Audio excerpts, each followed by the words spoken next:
وَلَقَدْ يَسَّرْنَا الْقُرْآنَ لِلذِّكْرِ فَهَلْ مِن مُّدَّكِرٍ۔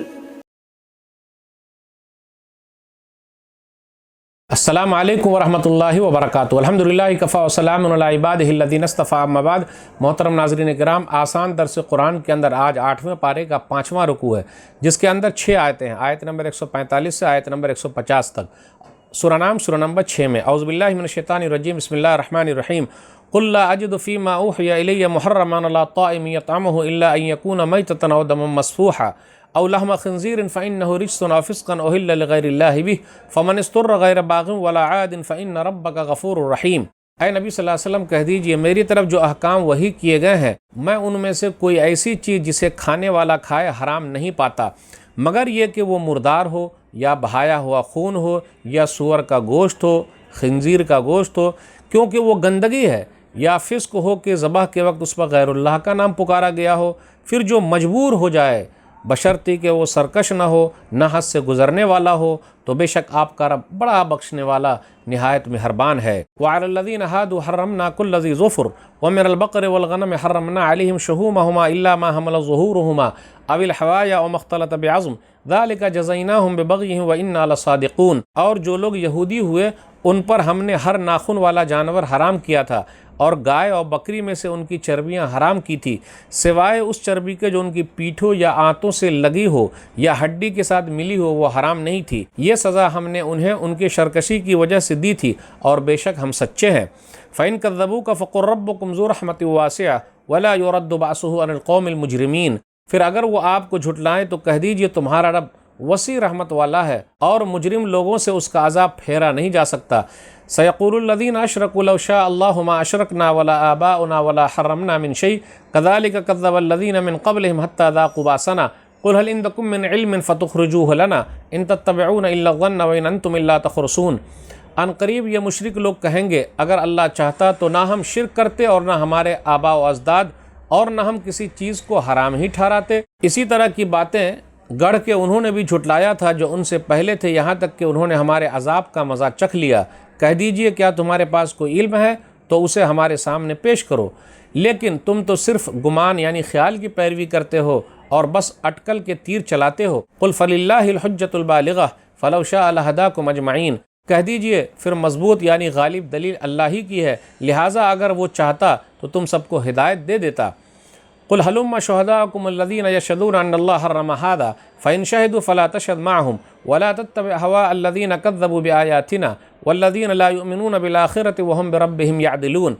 کہہ دیجئے تم اپنے گواہ لاؤ جو اس بات کی گواہی دیں اللہ ہی نے ان چیزوں کو حرام کیا ہے، پھر اگر وہ آ کر گواہی دے دیں تو آپ ان کے ساتھ گواہی نہ دیں، اور نہ ان لوگوں کی خواہشات کے پیچھے چلیں جنہوں نے ہماری آیتوں کو جھٹلایا، اور وہ جو آخرت پر ایمان نہیں لاتے، اور وہ غیر اللہ کو اپنے رب کے برابر ٹھہراتے ہیں۔ ناظرین کرام، آسان درس قرآن کے اندر آج 8ویں پارے کا 5واں رکوع ہے، جس کے اندر سورہ نام سورہ نمبر 6 کی 6 آیتیں ہیں، آیت نمبر 145 سے آیت نمبر 150 تک۔